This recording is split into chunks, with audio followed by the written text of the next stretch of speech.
The snow in the village wasn't white anymore. It lay in gray, uneven patches between the shattered stones, soaked with ash and mud, shaped by boot prints that no one wanted to claim. Roofs sagged under its weight. Chimneys no longer smoked. Windows were either blind with boards or staring out with glass shattered into jagged, glittering teeth. From the attic of the last house at the end of the lane, Aaron Weiss watched Berlin's dying sky burn orange at the horizon. It was far away, yet close enough that the glow seemed to breathe, pulsing faintly against the clouds like an infected wound. Every now and then, the distant rumble of artillery rolled through the night, flattening the forest sounds and settling in the boy's ribs. Aaron had started to measure time by those distant explosions. There had been a time when he measured by the call to dinner, by his father's footsteps on the stairs, by the way his mother hummed a particular melody just before Sabbath candles were lit. That time had vanished with the same quiet finality as smoke disappearing into sky. He sat cross-legged beneath the attic window, his back straight, his shoulders too tense for his age. The rifle lay across his knees. It was an old rifle, older than the war that was ending outside. The metal was darkened with use, the wood worn smooth where hands had gripped it years before he was born. Near the stock was a shallow, almost invisible scratch that traced the shape of a Hebrew letter his father had carved there. Shin. His father had said it was, for Shaddai, one of the names of God. Now to Aaron, it simply looked like the sharp beginning of a wound. He ran his thumb slowly along the carved lines, feeling where the grain of the wood changed, where the knife had cut deeper, where hesitation had broken the smoothness of the curve. Below him, through the cracked pane of glass, he could see the village square. What remained of it? The fountain in the center no longer produced water. The basin was filled with snow and broken bricks. On the far side, the remains of the bakery still clung together, just enough wall left to hold up a door frame that opened into collapse. German soldiers had made camp among the ruins 3 days ago. They had come with trucks that coughed smoke and tracks that cut deep scars into frozen ground.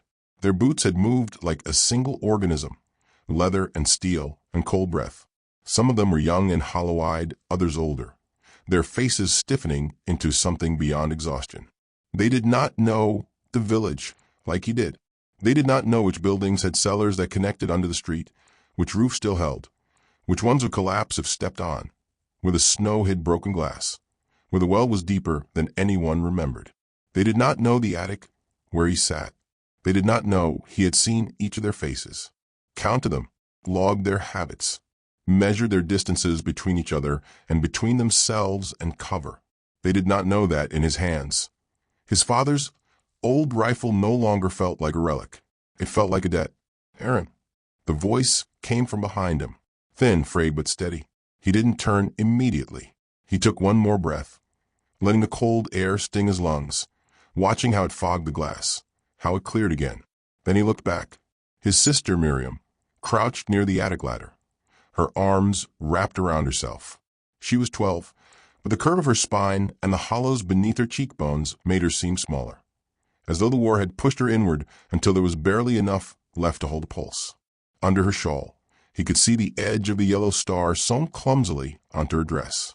She had asked once if they could tear it off now that there were no more patrols here, no more officers to demand to see it, no more neighbors pretending not to notice. His grandmother had said no. Aaron didn't ask why. He understood. Some marks were stitched in cloth, others in memory. Taking one off didn't erase the other. Miriam's eyes flicked to the rifle, then to his face. "Grandmother says you should rest," she whispered. "You haven't slept." Aaron's lips moved, but the first word felt stuck. His voice had changed recently, deepening, catching, as if even his throat wasn't sure what it was supposed to sound like now. "I can't," he said.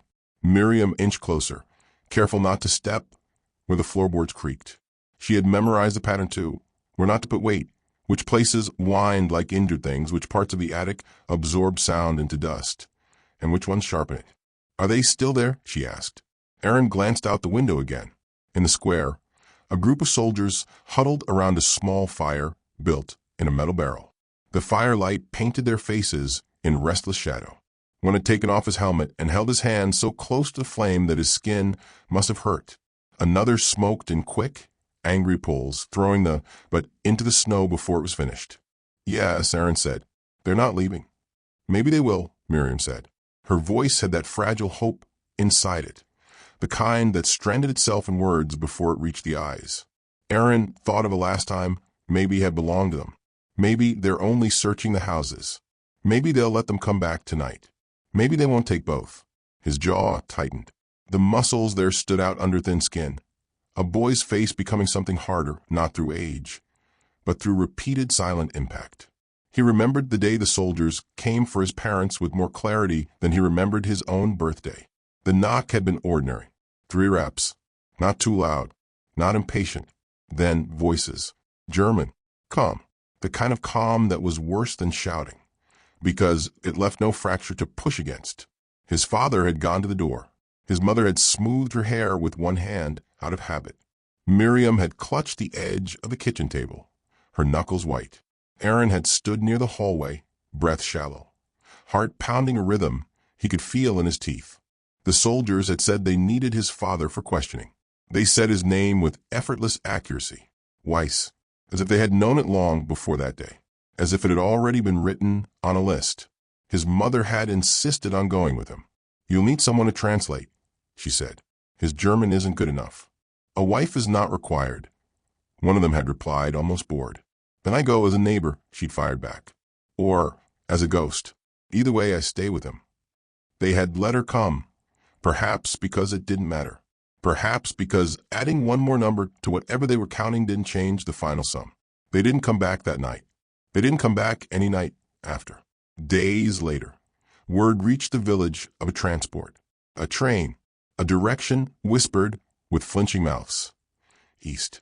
His grandmother had turned her face to the wall and stopped singing altogether. The rifle had remained behind in the wardrobe, wrapped in an old coat. Aaron had found it, by accident, the first week they hid in the attic. He had not touched it at first. It felt like sacrilege. His father had never let him hold it. Not until you're older, he'd say. Not until you understand what it means to aim at something. By the time Aaron was old enough, there was nothing left to aim at that wasn't wearing uniform. He lifted his head slightly now. I'm not tired, he lied. Miriam sank down beside him, leaving a careful space between them. Her shoulder nearly touched his, but not quite. Sometimes even warmth felt dangerous, like it could soften something inside that needed to stay hard just a little longer.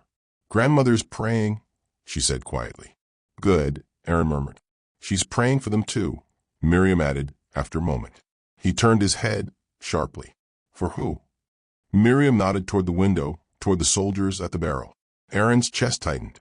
His voice, when it came, had a new edge to it, one that hadn't been there before the trains, before the square filled with boots. They took our parents, he said. They don't get prayers. Miriam swallowed. They're still people, she ventured, but the words sounded fragile. Aaron looked back outside. One of the soldiers laughed at something the others couldn't hear, the sound too thin and bitter to belong to joy. The laughter hung in the cold air for a moment, then collapsed back into the silence of the ruined houses. We were people too, Aaron said. He didn't raise his voice, yet the sentence hung between them like smoke that wouldn't disperse. Miriam said nothing after that. She just sat with him, watching the square, listening to the distant aching thump of artillery and the closer, smaller sounds. Metal clinking against metal, a cough, the rustle of coat, snow sliding off a broken roof. Finally she stood. Grandmother wants you to come down soon, she whispered. Aaron nodded. He did not move. When she disappeared down the ladder, her footsteps careful and light, the attic felt larger, emptier. The shadows stretched further. He lifted the rifle and brought it up to the window ledge. Through the small, cloudy pane, Berlin's ruined outskirts framed the soldiers below like a broken picture. He angled the rifle, resting its weight on the wood, fingers slipping into familiar positions he'd only practiced in the dark when the others were asleep. Left hand steady under the forestock, right hand cradling the grip, cheek against the worn stock, eyelash almost brushing the rear sight. He did not look at the target yet. Instead, he focused on his breathing. Hold. Out. Wait. His father had never taught him to shoot, but he had listened. When his father thought he wasn't paying attention, When men gathered in the small kitchen years before the war grew teeth, they had spoken of trenches and mud and iron rain, of a different German army, a different uniform, a different insanity. It's not about pulling the trigger, his father had said once, voice low. It's about deciding which second of a life will be its last. That's a debt, not a victory. 15 years. Every year of Aaron's life had been lived with that sentence somewhere in the walls, like a slow infestation. Now, as he stared down into the square through iron sights, that sentence did not make his hand hesitate. It steadied it. He exhaled slowly and brought his gaze into focus. The world narrowed. The houses blurred. The fire blurred. The sky blurred. The only thing that was clear was a single soldier's head. He watched the man's lips move, watched his throat bob as he swallowed, watched the way his shoulders hunched inward, as if bracing against something more than the cold. He did not see a face. He saw a uniform. He saw the hallway where his parents had stood, coats half on. He saw the train tracks in the snow. He saw Miriam's hands shaking over a pot of thin soup that refused to thicken. He saw his grandmother folding and unfolding the same dishcloth without realizing it. His finger tightened slightly on the trigger, just enough to feel the potential there, not enough to release it. The rifle did not fire, not yet. He needed more than anger. He needed certainty. He lowered the rifle an inch, just enough to scan the rest of the square. How many? 8. No, 9. One had just emerged from behind a cart. Weapons? 3 rifles visible. 1 machine gun mounted on a half-track. 1 pistol on the belt of the man who shouted orders. Lines of sight? 2 clear from the attic. 3 blocked by a collapsed wall. The others possible only if they moved. Distances? He mapped them without thinking. If the man by the fire took 3 steps left, his head would be level with the lip of the fountain. The one smoking would instinctively move toward cover if anyone screamed.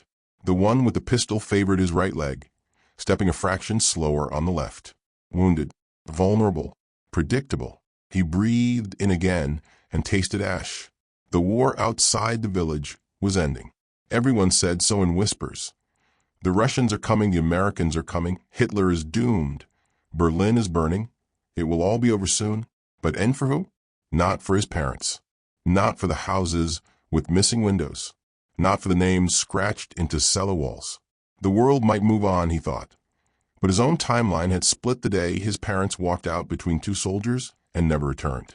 For him, the war had not started in 1939 and it would not end in 1945. It had started with 3 knocks on a wooden door, and it would end when the debt was paid. The attic felt smaller the moment Aaron stepped away from the window. Not physically, its dimensions hadn't changed, but the air shifted, tightening around him like cloth wrung out after a long soak.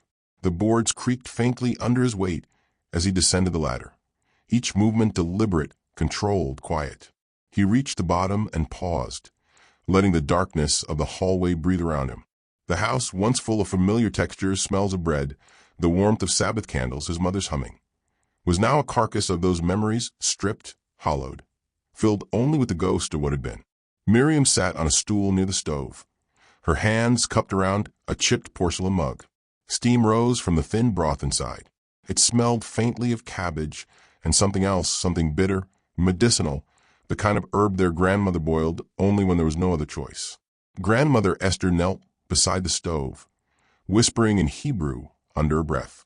Not prayers of comfort. Not anymore. These were older words, the ones she only used when she believed something unseen was listening. She lifted her head the moment Aaron entered the room. The lines on her face deepened in the firelight, shadows settling into the grooves of age and grief. Her eyes, once bright and sharp, now looked like stones at the bottom of a river, dulled by too much time under cold pressure.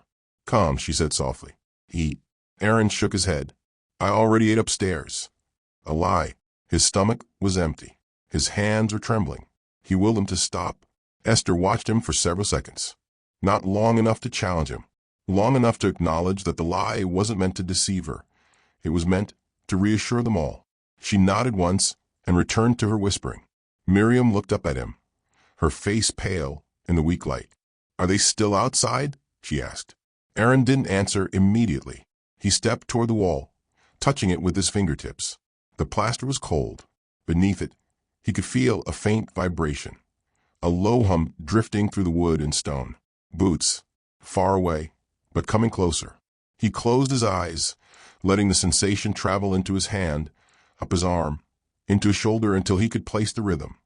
6 soldiers, marching in a staggered pattern, not heading toward the house, passing by. Not now, he said finally. But they're restless. Miriam frowned. How do you know? Aaron opened his eyes and turned toward her. His expression didn't shift, but something in his posture tightened. The slightest contraction of muscle at the jawline, the near-invisible narrowing of his gaze. I hear them. But we didn't hear anything. You weren't listening. It wasn't arrogance. It wasn't condescension. It was fact spoken with the flat certainty of someone who no longer had the luxury of being wrong. Grandmother Esther lifted her head again. She watched him for a long, quiet moment. You hear too much, she murmured. He didn't respond. He didn't have to. Later, when Miriam had fallen asleep wrapped in blankets too thin to fight the cold, and their grandmother dozed in her chair, Aaron sat cross-legged on the floor near the kitchen wall. His father had once placed a frame there, a painting of Jerusalem, sunlit and gold, far from this world of shattered stone. The frame had been taken down when the soldiers began breaking into homes. His grandmother had said it was too dangerous to leave anything Jewish on display. Now the wall was bare, except for faint outlines where sunlight had once touched wood. Aaron stared at the empty space, but he wasn't seeing the wall. He was building a map. He closed his eyes, and the village appeared behind them. Every house, every collapsed roof, every broken cart, every stack of firewood, every shifting shadow of winter trees, every soldier's rotation pattern, every weak point in cover, every line of sight that could be used, every distance a bullet would travel, every sound that echoed differently depending on wind direction. He arranged these elements like pieces on a chessboard. He moved the soldiers not by touching pieces, but by imagining their habits. The limping officer turned left before entering the square, favoring his uninjured leg. The smoker always drifted to the edge of the group. The youngest soldier checked his rifle compulsively, tapping the barrel twice before lifting it. The tall one scanned rooftops, not ground level. Fear snipers made him predictable. The 2 who laughed too loudly always sought warmth near the fire before shift change. Their leader stayed standing when others sat, dominance posture. Each behavior fit into a pattern. Patterns led to predictions. Predictions led to control. And control made the difference between living and becoming another body beneath the snow. He opened his eyes. He wasn't smiling, but his breathing had steadied. He whispered to himself, almost too quietly for even the walls to hear. They're not smart. They're tired. The sentence was not cruel. It was partly pity, mostly warning. Tired soldiers made mistakes.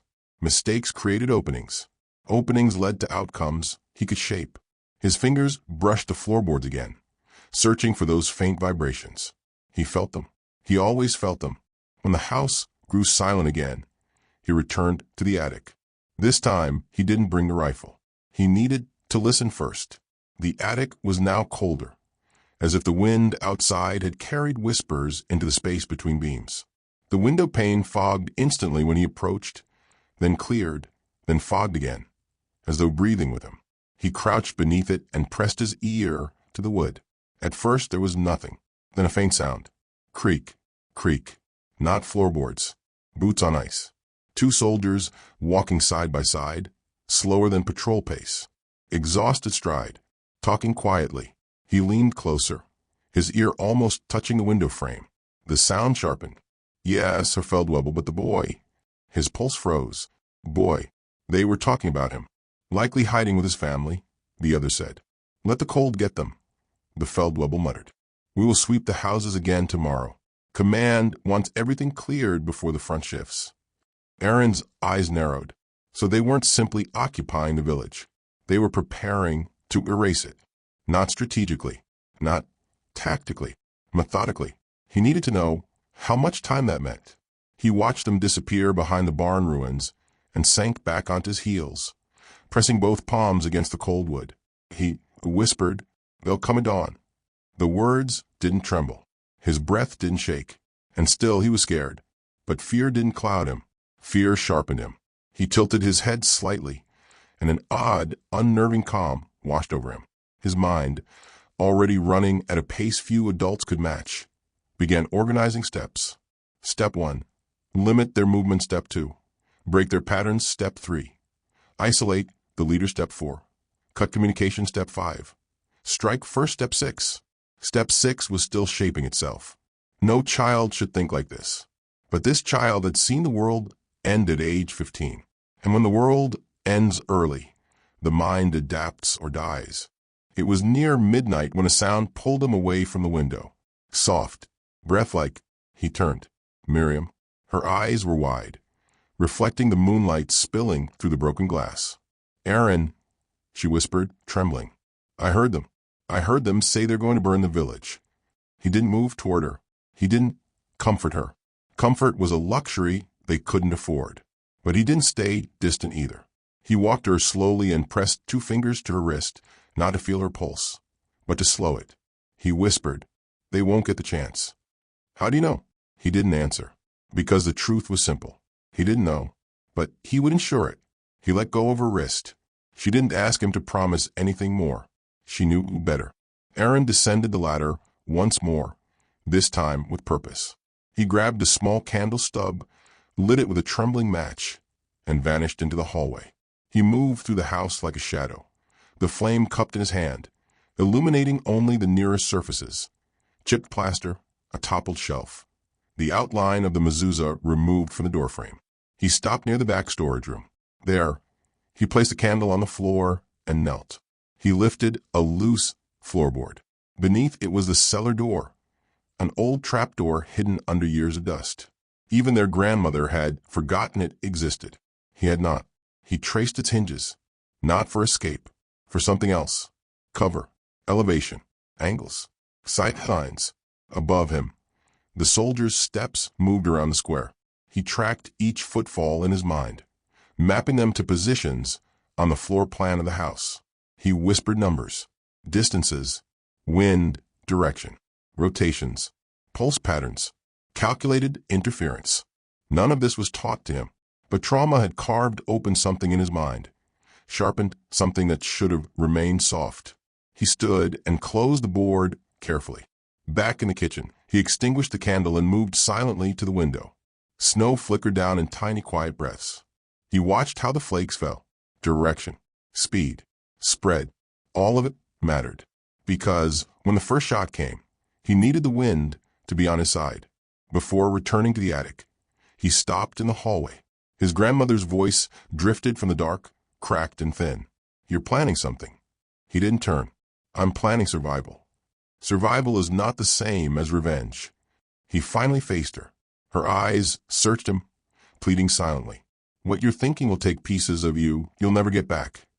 Aaron stood completely still. Then, they already took those pieces. He walked away before she could reply. At the top of the ladder, he lifted the rifle, held it close, and pressed his forehead to the worn wooden stock. He whispered into the grain, tomorrow. His eyes burned not with tears but focus. They will pay tomorrow. Outside, the first orange light of pre-dawn glowed faintly at the horizon. Act 3 was coming. The soldiers didn't know it, but the boy in the attic had already chosen who would die first. Dawn did not brighten the village. It stained it. The sky over Berlin's outskirts shifted from black to a sickly gray, not enough to cast shadows, but enough to expose every crack in the frozen ground, every bullet hole in broken walls, every memory that refused to stay buried beneath snow. Aaron had not slept. He sat beside the attic window, rifle resting across his knees, listening to the village breathe, an uneven, dying breath interrupted by boots, shouts, engines, and the distant wail of a winter wind that sounded too much like morning. When the sun finally pushed weak light through the clouds, the soldiers began to move, not casually, not lazily, but with purpose. Something had changed. Aaron felt it instantly, before he heard anything specific, before he saw any formation, before Miriam even stirred in the room below. A shift in the air, a heaviness that gathered like storm pressure. They were coming, not for an inspection, not for warmth, not for supplies. They were coming to finish the village, to wipe out the loose ends, to remove witnesses, to clear their tracks before retreat. Aaron tightened his grip on the rifle. He wasn't ready, not yet, but readiness didn't matter anymore. They had chosen the moment. He would choose the outcome. The first knock echoed through the house like a gunshot, a slow, deliberate pounding, the kind meant to make the walls remember who they belonged to. Miriam jolted awake with a gasp. Grandmother Esther froze, her fingers clutching the edge of the table. Aaron didn't move. 3 knocks, just like the day they came for his parents.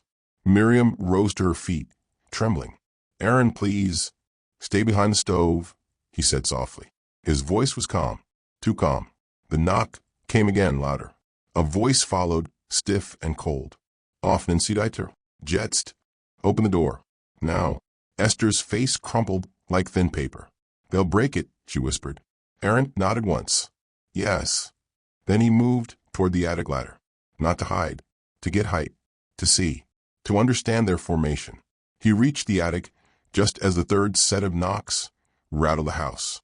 Below, the sound of wood cracking, a single boot striking the door. They weren't waiting for compliance. They wanted entry, and soon. He fitted the rifle beneath him and crawled to the window, peering down through a slit between broken shingles. What he saw made his stomach twist. They hadn't sent 2 soldiers, or 4. They had sent 8, half the remaining unit, for stood at the door. 2 covered the windows. 2 positioned near the square, watching for movement from other houses. They were sweeping, clearing, finishing. His house was first. His family was the first target. Aaron swallowed hard, feeling something cold burn down his throat. Fear, sharp and acidic. Then he whispered, "They know." The door gave on the 4th kick. The crack of splintered wood echoed through the house. Aaron could see the soldiers pushing inside, boots stomping over floorboards his father once swept clean every Friday afternoon. He saw the glint of rifles. He saw the pale faces of men no older than 20. He saw the hunger in their posture, not for food, but for authority, for domination, for cruelty disguised as duty. He pressed his cheek against the cold attic floor and listened. Search everything. Check the bedrooms. Take the old woman to the kitchen. Someone grabbed Esther. Her gasp pierced the air. Her prayer cut off sharply. Miriam screamed, a sound brittle enough to snap. Aaron's nails dug into the wood. He wanted to move, to act, to defend. But if he fired now, if he miscalculated, they would shoot Miriam. They would shoot Esther. They would torch the house. They would hunt him before he could strike back properly. He swallowed hard and forced himself to stay still. He had to wait. He had to watch. He had to endure. The soldiers herded Esther and Miriam into the kitchen. Aaron watched from above, unseen through a gap in the floorboards. The Feldwebel, the squad leader, stood over them. His eyes were sunken, his face sharp with sleeplessness. He looked like a man who had seen the war turning against him, which made him more dangerous. "Where is the boy?" he demanded. Miriam's breath broke. "Please, he's not here." A slap cracked the air, sharp, sudden. Esther fell sideways, her hand clutching her cheek. Aaron's whole body went rigid. He bit his lip, so hard he tasted blood. "Let's try again," the Feldwebel said quietly. "Where is he?" Esther, shaking, lifted her chin slowly. "Gone," she whispered. He crouched down, grabbing her jaw. "Gone where?" Esther closed her eyes. "Away from here." The Feldwebel's nostrils flared. He turned to the young soldier standing beside him. "Search the attic." Aaron's heart nearly stopped. "Sir, the attic is unstable. Could collapse." "Search it?" The soldier hesitated a moment, then moved toward the ladder. Aaron crawled back silently, sliding into the darkest corner of the attic, breaths shallow, body still a stone. He positioned the rifle beside him, not raised, not aimed, because he couldn't shoot yet. Not here, not like this, not with Miriam and Esther directly below. He listened to the soldier's footsteps on the ladder. 1 step, 2, 3. The wood creaked. The air shifted. Then, "Sir," another soldier called from the kitchen. "You need to see this." The Feldwebel halted the attic inspection and strode into the kitchen. dragging Esther forward. The climbing soldier froze halfway up the ladder, then dropped back down.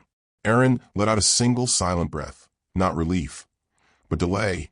He crawled forward again to the attic gap. Below, the Feldwebel held something in his hand. A star, a yellow star crudely stitched, torn from one of their coats during winter. He lifted it between two fingers like it was diseased. So he said slowly, "You are Jews." Miriam whimpered. Esther whispered something in Hebrew, something old, something that cracked. The Feldwebel ignored it. He gestured toward the other soldiers. "Take the girl outside." Aaron's vision blurred. His pulse roared in his ears. He almost stood, almost fired, almost ended the man's life in that instant. But the calculations flooded his mind all at once. For soldiers in the kitchen, too many for one shot. 2 at the windows, instant retaliation. 2 in the square, snipers. Back up. If he fired now, Miriam would die before the casing hit the floor. He forced himself to stay down, forced himself to watch, forced himself to absorb every detail. 2 soldiers grabbed Miriam. She screamed, kicking, crying out his name. "Aaron!" Esther clawed at them with brittle fingers. They shoved her to the floor. Aaron's muscles trembled. He pressed his forehead into the floorboards, his breath shallow. His teeth clenched so hard the pressure hurt. He stayed silent, still, hidden. The soldiers dragged Miriam into the snow. A shadow fell over the doorway. A soldier pointed his rifle at her chest. Aaron felt something inside him fracture. Not break, fracture. A crack spreading slowly through steel. Miriam sobbed, her breath visible in white bursts. "Where is the boy?" the Feldwebel asked. Esther shouted from inside the house. "Don't tell them anything, Aaron." Her voice echoed against the walls. Silence fell. The Feldwebel smirked. He pointed at Miriam. "Bring her to the square." They dragged her by her arms. Her legs scraped against the frozen earth. Aaron watched through the cracks. He watched everything. He memorized everything. Patterns, positions, distances, blind spots. He saw the man with the limp. He saw the smoker shift his rifle nervously. He saw the leader's impatience. He saw 8 targets, 8 deaths, 8 seconds required, if planned right, if executed perfectly. They forced Miriam to her knees in the middle of the square. The villagers who remained, 6 elderly men and 3 trembling women, were pushed outside their homes to watch. The Feldwebel addressed them in cold German. "A Jewish boy is hiding among you. He attacked a German unit 2 nights ago. One of our men is dead." Aaron felt his blood turn to ice. He hadn't fired a single shot yet, but someone from another nearby village had. Someone the soldiers blamed on them.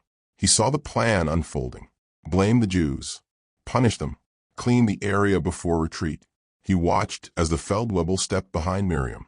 Her shoulders shook violently. "A lesson must be taught," he announced. He lifted his pistol slowly, intentionally slowly, psychologically slowly. The villagers cried out. Esther screamed from the doorway. Aaron's fingers dug into the floor. The Feldwebel pressed the pistol against Miriam's hair. "If the boy does not surrender," he said, "the girl dies." Silence. Cold. Total. Suffocating. Aaron's breath caught. Every instinct screamed to move, to leap from the attic, to fire the rifle, to die, buying her one more second. But that second wouldn't matter if he acted blindly. The soldiers would slaughter his family, torch the house, hunt him with dogs, use Miriam's body as a warning. He swallowed down a rising scream. He pressed his forehead into the wood until the pain steadied him. He whispered to himself, "Think." He forced himself to observe, to calculate, to survive. Miriam sobbed, choking on her breath. "Aaron, please." He pressed both palms against the floor to hold himself down. He whispered again, through clenched teeth, "Not yet, not yet." The Feldwebel cocked the pistol. The villagers wailed.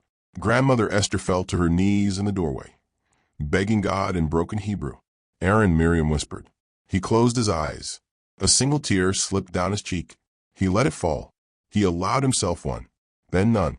He looked again, calm. Emotion gone, replaced by something else. A blade inside him sharpening. He memorized every angle of the square, every soldier's stance, every distance between them, every weakness, He counted. 8 men, 6 lines of sight, 3 reload cycles, 2 blind corners, 1 leader. He whispered, 8. His voice trembled. He continued, I will take all 8. Below, the Feldwebel lowered the pistol slightly, not out of mercy, out of calculation. We give the boy until sunset, he declared. If he does not come forward, the girl dies. Then he kicked Miriam hard enough to knock her sideways. She collapsed in the snow, sobbing. Aaron felt the last warm part of him die, not disappear, die, and something else stood up inside his chest in its place. Something quiet, something patient, something merciless. Before they left, the Feldwebel turned back toward the house.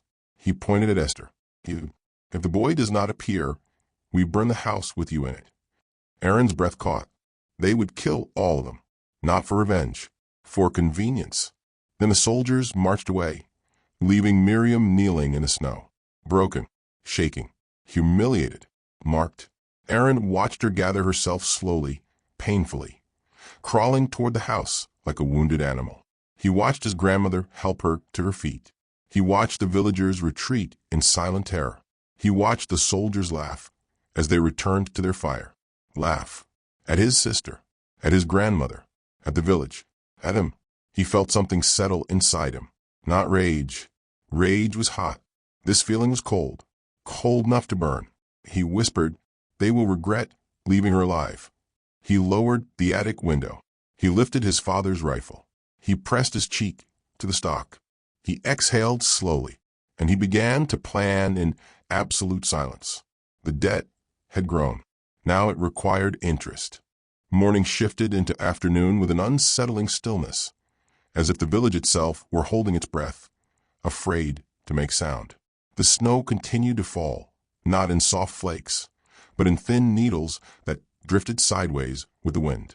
They collected on rooftops, on the broken fountain, on the piles of rubble, turning everything into pale, cold mounds that erased footprints almost as quickly as they formed.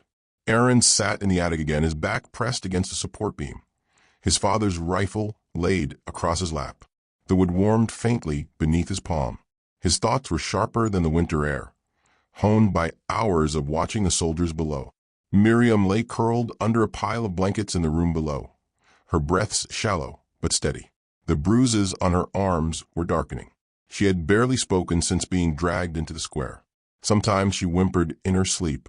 Grandmother Esther sat near her, whispering prayers that scraped the air like brittle leaves. Aaron didn't join them. He watched. He listened. He counted. He waited. Patience wasn't a virtue for him, it was oxygen.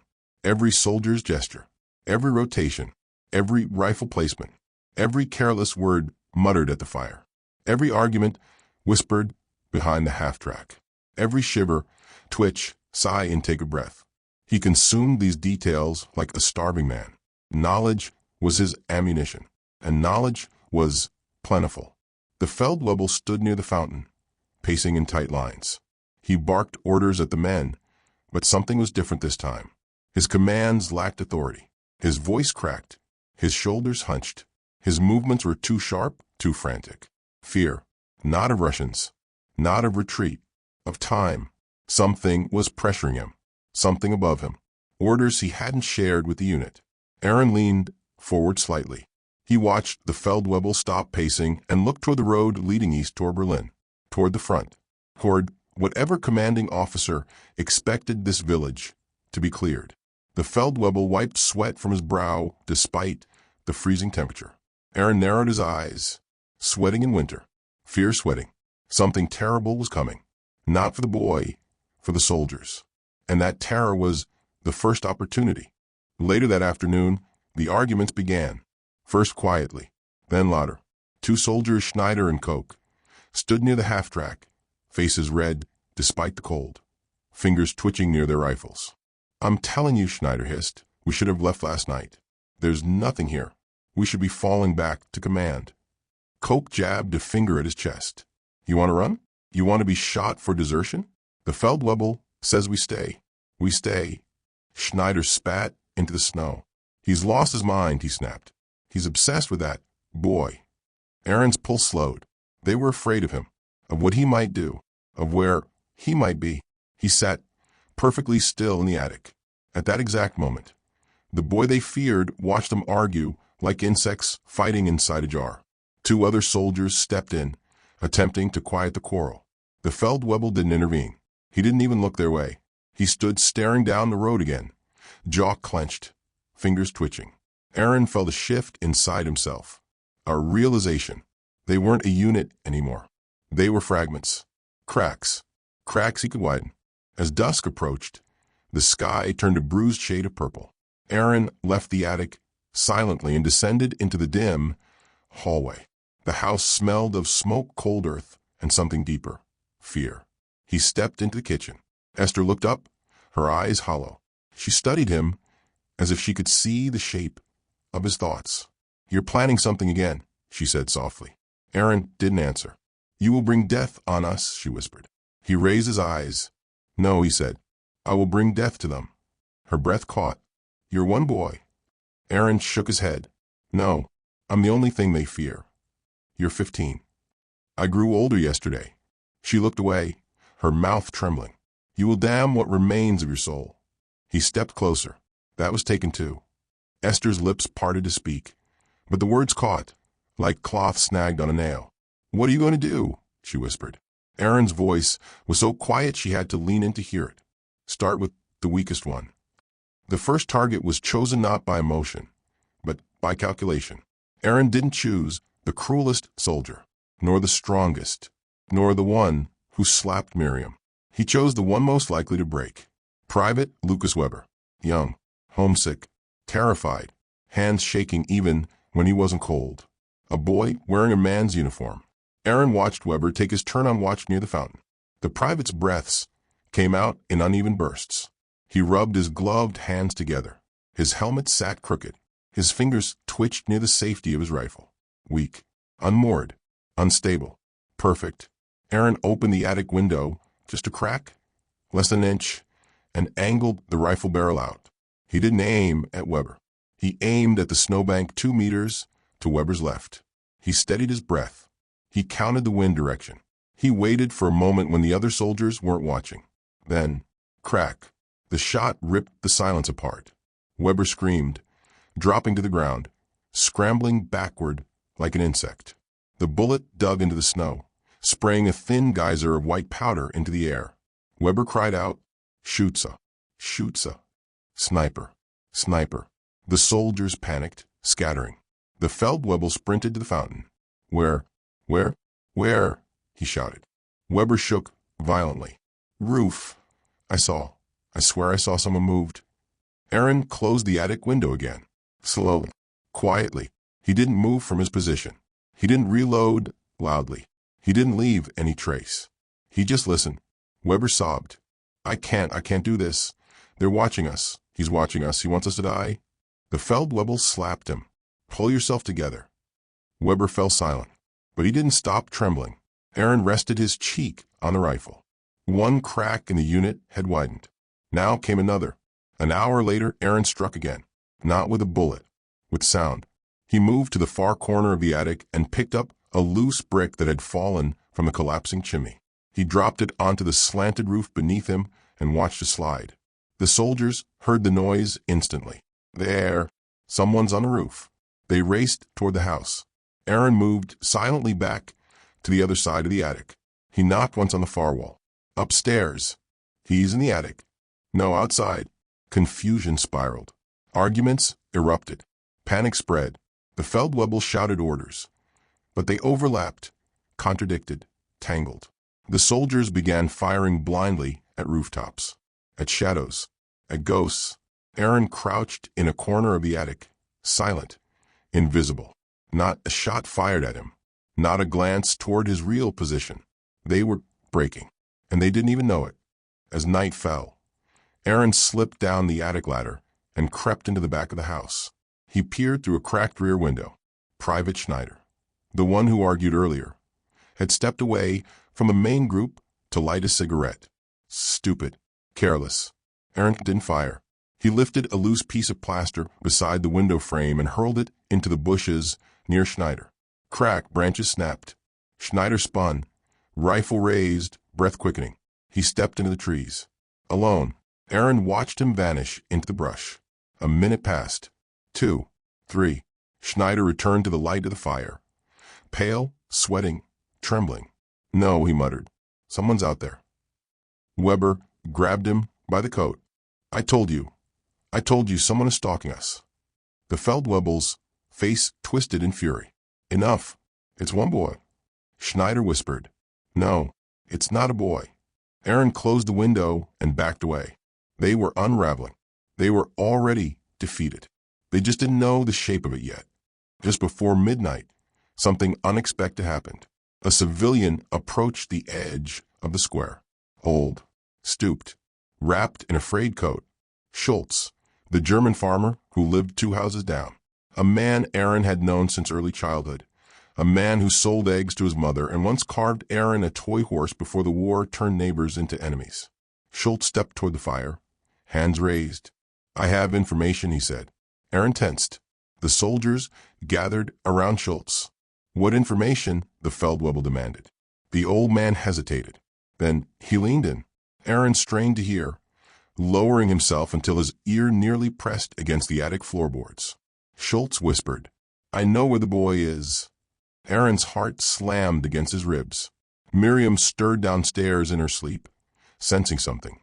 Esther woke, whispering Aaron's name urgently. But Aaron stayed frozen, listening. Schultz continued, "He's been hiding in the attic. I've seen him through the cracks at night." A coldness spread through Aaron's veins. Schultz, a neighbor, a man his family once trusted. The betrayal tasted like rust in Aaron's mouth. But then, something shifted. The Feldwebel said, "Why tell us now?"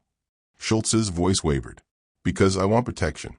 When the Russians come, I'm not safe if you think I'm hiding Jews." A long silence. Then the Feldwebel laughed. Not happily, cruelly. "If you want protection," he said, "you're a fool. We can't protect ourselves."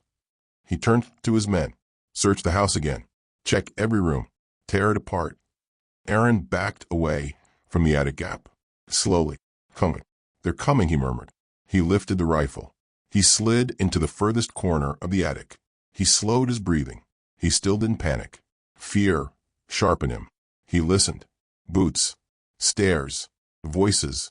Then something else. The sound of Schultz's footsteps limping away. Then another sound. A whisper. "You didn't believe him," someone said. The Feldwebel grunted. "Of course not. He's lying. All civilians lie." A pause. Then, in a lower voice, "But the boy," someone else said, "he saw movement in the attic earlier." "Who?" "The limping one." Aaron froze. The limping soldier. He had seen something on patrol. A silhouette. A flicker. The smallest mistake Aaron had made. One single moment. He had been seen. Barely. But enough. "Search everything." The Feldwebel growled. "Today we end this." Aaron exhaled. The soldiers moved toward the house for the second time that day. But this time something was different. The Feldwebel said something Aaron did not expect. "If the boy resists, kill the old woman." Something inside Aaron snapped. Not like breaking glass. More like a string pulled so tight it could never go slack again. His voice came out low, steady, and terrifyingly calm. "You threatened the wrong grandmother." Boots swarmed the house again. Not cautious. Aggressive. They slammed open doors. Kicked through closets. Dragged furniture across the floor. Crushed dishes beneath their heels. Aaron could hear Miriam crying again. He could hear Esther pleading. He could hear the Feldwebel roaring orders. And he could hear something else. Chaos. The unit was fractured, frantic, disorganized. The perfect moment was approaching. Not to kill, to divide, to isolate, to dismantle. He raised the rifle, not to shoot a soldier, but to shoot something else entirely. A lantern, hanging from a pole near the barn. He exhaled slowly. Then, crack. The lantern shattered. Glass sprayed. Oil spilled. A soldier screamed. "I'm hit. I'm hit." He wasn't. The bullet hadn't touched him. But panic spread instantly. Sniper. From a road. No, from a roof. Shots came from the left. "Shut up and take cover." "Where is the Feldwebel?" "He's inside." "No, he went behind the barn." Chaos. Beautiful, destructive chaos. Aaron slipped back from a window. A scream echoed outside. Not Miriam's, not Esther's. A soldier. Aaron smiled for the first time in days. Not a happy smile. A sharp, dangerous one. "They're scared of shadows," he whispered. "Good." He repositioned himself on the opposite end of the attic. He aimed again at a stack of metal crates near the half-track. Crack. The bullet ricocheted. Metal clanged. Another soldier dove to the ground. He's everywhere. He's moving. No one can move that fast. Shut up. He's hunting us. He's a boy. Then what is he? Aaron lowered the rifle. He didn't fire again. He didn't need to. They were unraveling faster than he anticipated. Minutes passed. Then footsteps approached the attic ladder. Slow ones. Hesitant. Only one man. The limping soldier. He climbed halfway up, then froze. Aaron could see his shadow through the slats. The soldier whispered, "Boy, I know you're here." Aaron didn't respond. The soldier swallowed hard. His voice shook. "I don't want to die here." Silence. "If you kill the Feldwebel, we'll leave. I swear it." Aaron blinked slowly. The first revelation. Not from a civilian. From an enemy. The limping soldier continued. He's insane. He'll get us all killed. We know it. We all know it." Silence again. "Please," the soldier whispered, voice breaking. "Just kill him." Aaron lowered the rifle. He crawled closer to the ladder.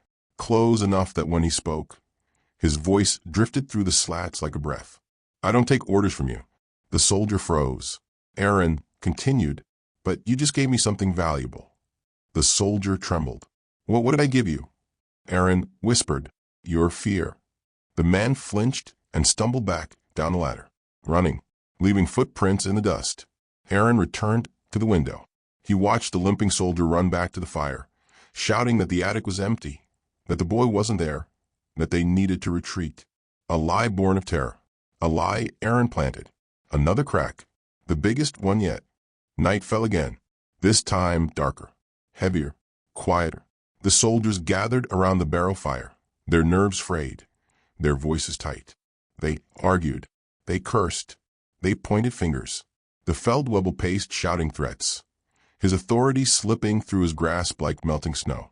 Aaron watched from the attic window, silent, frozen, unblinking. The rifle rested across his lap. He whispered, 8. His breath fogged the air. After tonight, fewer. He scanned their positions, measured the angles, tracked the wind.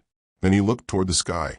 Snow fell slowly, thick flakes drifting like ashes from a burning city. Perfect. He closed his eyes. "Tomorrow," he whispered. His voice was hollow, cold, focused. "Tomorrow I start taking them." And when he opened his eyes again, they did not look like a boy's anymore.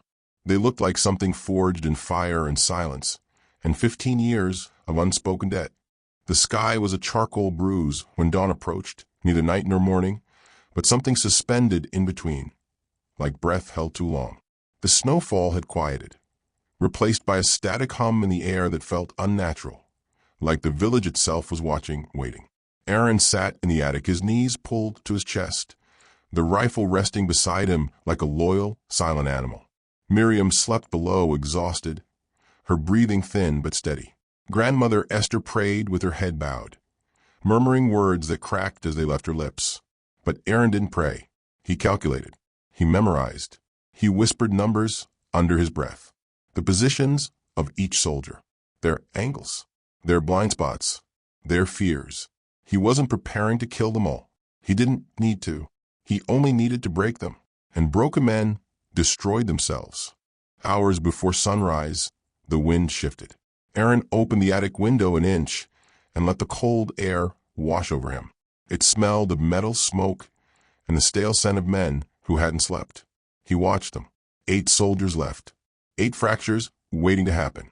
The Feldwebel was pacing again, muttering under his breath, scratching at his beard in jerky motions.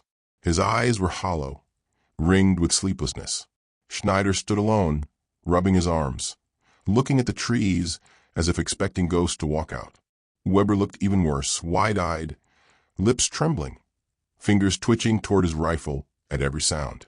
They were sliding toward collapse. Aaron didn't aim at any of them. He aimed at the ears of fear. The half-track's metal side panel. He inhaled, then crack.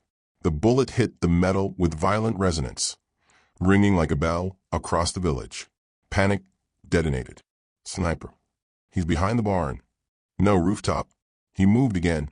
That's impossible. He's playing with us. Aaron lowered the rifle and waited. Another argument. Another crack in a unit. Another soldier turning against another. Perfect. He picked up another bullet, slid it into the chamber. Now he was ready for the second move. Aaron's eyes locked onto the Feldwebel. Not to kill him, but to unmake him. The Feldwebel barked orders incoherent, contradicting his earlier commands. The men exchanged glances, fearful, furious, uncertain. Aaron fired again, not at a man, at the ground, right at the Feldwebel's feet. Crack. Snow erupted around the officer's boots. The Feldwebel screamed, stumbling backward, falling into the snow. Schneider laughed out of sheer madness. Weber yelled, "He's targeting you." The Feldwebel scrambled up, face draining of color. "He's hunting me," he whispered. Aaron smiled. He waited. 10 seconds. 20. 30.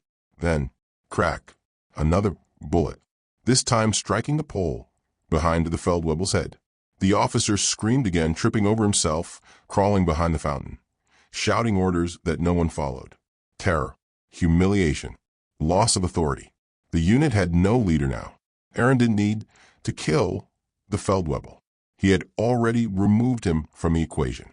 By midday, the soldiers had split into smaller groups, some huddling near the fire, others hiding behind the half-track, some keeping distance from everyone.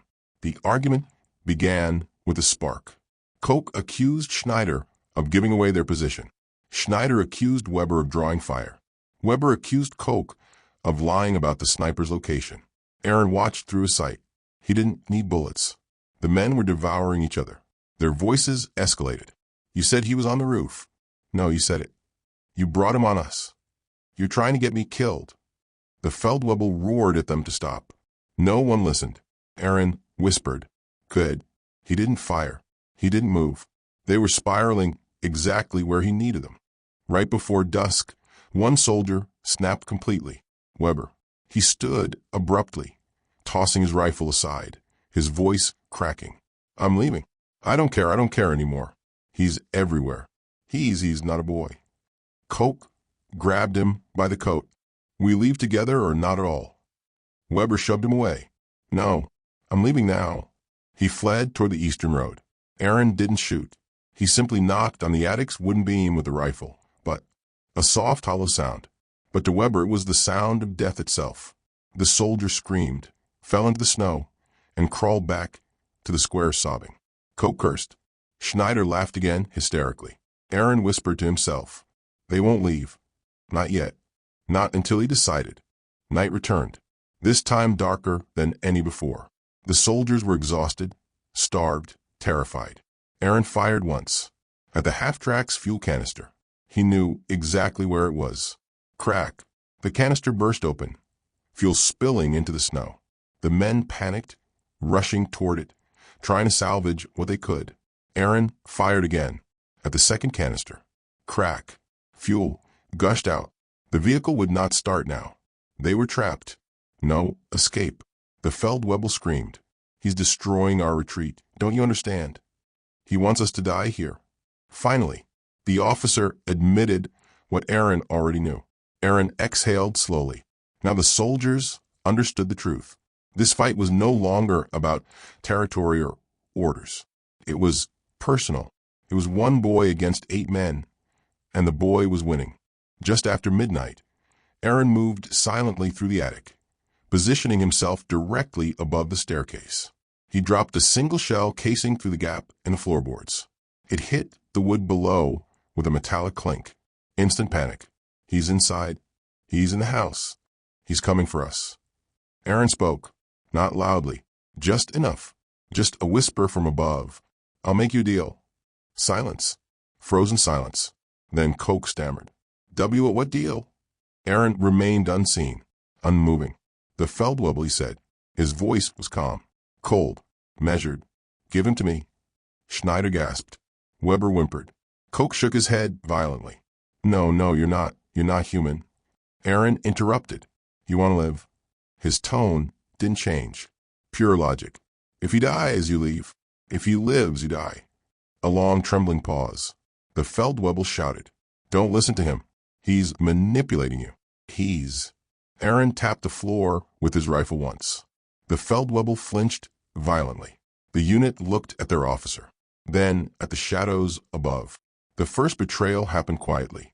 Schneider stepped away from a Feldwebel, then Koch, then Weber. The Feldwebel looked around, horrified. "You can't be serious. You can't. I outrank." He stopped, because the soldiers were now pointing their rifles at him. Not to kill, but to back away, to surrender him, to appease the phantom boy in the attic, to buy their own lives. Aaron whispered, "Good." The soldiers dragged the Feldwebel toward the open square, hands raised, begging for reason. "We don't have to die. They're letting us leave. He wants only him, only him." The Feldwebel shrieked, "You fools. You think he'll let you go? You think." Aaron positioned himself at the window. Snowflakes drifted through the air. Time slowed. Aaron's breath slowed with it. He didn't aim at the Feldwebel's head. He aimed at the ground behind the officer. Crack. The bullet tore through the snow pillar behind the Feldwebel, erupting in shards of ice. The officer collapsed to his knees, crying. But the shot wasn't punishment. It was punctuation, a demonstration. Aaron lifted the rifle again. This time he aimed at the patch of snow directly before the soldiers. Crack. They screamed, dropping their weapons. Aaron didn't shoot them. Not one. He targeted everything around them. Their weapons. Their escape routes. Their confidence. Their sanity. He shattered their world with precision. And the soldiers broke completely. "We surrender. We're leaving. We swear we'll never come back. Just let us go, please, please." Aaron watched them flee, stumbling, sobbing, tripping over rubble, disappearing into the night like hunted animals. 8 shadows swallowed by the dark, and then complete silence. Aaron descended the attic ladder, not quickly, one step at a time. The floor felt different beneath his feet, as if the house itself had exhaled for the first time in days. Grandmother Esther stood in the doorway, tears in her eyes. She didn't ask what happened. She didn't need to. Miriam looked up from her bed, her eyes still dazed. "Aaron," she whispered. He knelt before her and touched her hand. "It's over," he said quietly. But Esther shook her head. "No, my boy," she whispered. "Things like this, they never end."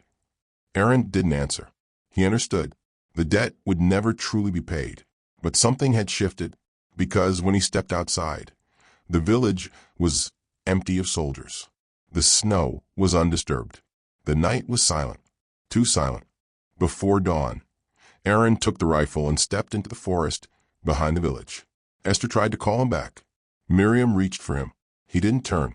He walked until the snow swallowed his footprints. He walked until the forest closed behind him. He walked until the village was no longer visible. Some say he went east, toward the ruins of Berlin. Others say he joined a group of Jewish partisans and became their youngest marksman. Others whisper he became a ghost, a shadow that haunted every retreating German column from Poland to the Elbe. No one knows, because Aaron never returned. Not to the house, not to the village, not to the world that broke him. Months later, when the Russian front swept through the region, soldiers entered the abandoned village. They found strange things. Weapons scattered in the snow. Footprints that led nowhere. Bullet impacts with no clear origin. Rumors about a boy sniper who never missed the things he intended to hit, but never hit anything he didn't. One Russian officer said, "A child could not do this." An old villager replied that he did not know the child who lost everything. And when asked where the boy went, she simply pointed to the forest and whispered, "Follow the fear. It will lead you to him." And so the story spread, whispered from trench to trench, from ruin to ruin. In the winter of 45, in a half-buried village near Berlin, a boy with a dead man's rifle defeated a peloton through fear alone, and then vanished into the trees, never to be seen again, only felt.